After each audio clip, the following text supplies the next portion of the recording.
গ্রামের শেষ প্রান্তে ছিল রমেনের ছোট্ট বাড়ি। রমেনের দুই বউ, মালতী আর ঝর্ণা। জনের স্বভাব আলাদা, ভাবনাও আলাদা, তাই রমেন জনকে আলাদা আলাদা করে সংসার গুছিয়ে দিয়েছিল।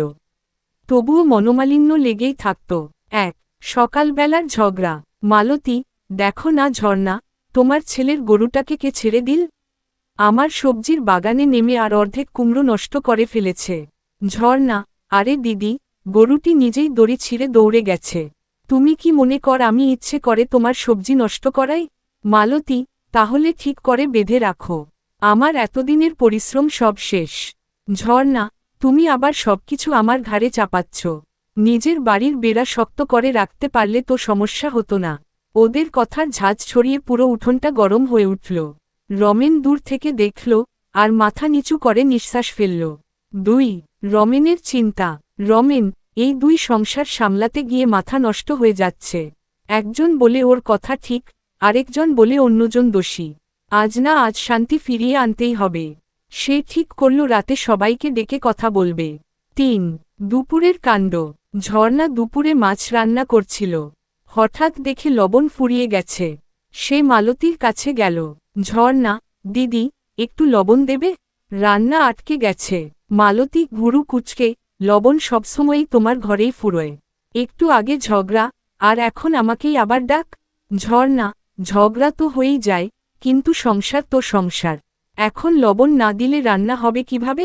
মালতী, ঠিক আছে, নাও, কিন্তু সবসময় আমার ওপর ভরসা করো না। মালতী লবণ দিলেও তার কথায় খোঁচা ছিল। ঝর্ণা চুপচাপ নিয়ে চলে গেল। রাতের মিটিং। রাতে রমেন সবাইকে ডেকে বসাল। রমেন, শোনো, আলাদা আলাদা সংসার মানে আলাদা মন নয়। তোমরা দুইজন ঝগড়া করলে বাড়িটার শান্তি নষ্ট হয়। মালতী, আমি কি ইচ্ছে করে ঝগড়া করি? সারাদিন কাজ করি, তবুও দোষ আমার ঘাড়েই পড়ে। ঝর্ণা, আমি কি দোষ দিই? কিন্তু দিদি তাড়াতাড়ি রেগে যান, তখন কথা সামলানো যায় না। রমেন, তোমরা কি ভুলে গেছ? জনই তো এই বাড়ির সমান বউ। ঝগড়া করে শুধু দূরত্বই বাড়বে। মালতী আর ঝর্ণা একে অপরের দিকে তাকিয়ে চুপ করে রইল। এই তো দেখো, কেটে গেছে কি? হাতটা দেখাতে দাও। ঝর্ণা অবাক, দিদি, তুমি রাগ করনি? মালতী, আরে, জিনিস ভাঙলে আবার জোড়া লাগানো যাবে, কিন্তু তুমি আঘাত পেলে সেটা ঠিক হবে কিভাবে? ঝর্ণার চোখ ছলছল করে উঠল। ঝর্ণা, দিদি, আমি কখনো চাইনি তোমার সাথে ঝগড়া করতে। মাঝে মাঝে ভুল বোঝাবুঝি হয়ে যায়। মালতী, আমিও চাই না। চল, নতুন করে শুরু করি। আবার মিল।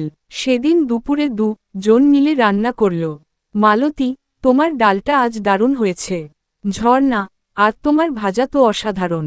একসাথে রান্না করলে অনেক ভালো হয়। রমেন দূর থেকে শুনে হাসল। রমেন, যদি এমন চলতে থাকে, তবে আমার চিন্তা মিটে গেল। গল্পের শেষ অংশ। দিনগুলো যেতে লাগল। দুই সংসার আলাদা হলেও দুই বউয়ের মন আর আলাদা রইল না। তারা শিখল, ভালোবাসা আর বোঝাপড়া থাকলে ছোটখাটো ঝগড়া কখনোই বড় হয়ে ওঠে না। মালতী আর ঝর্ণা জনই মিলেমিশে সংসার চালাতে লাগল, আর রমেনও শান্তি পেল বহু দিনের অস্থিরতা থেকে।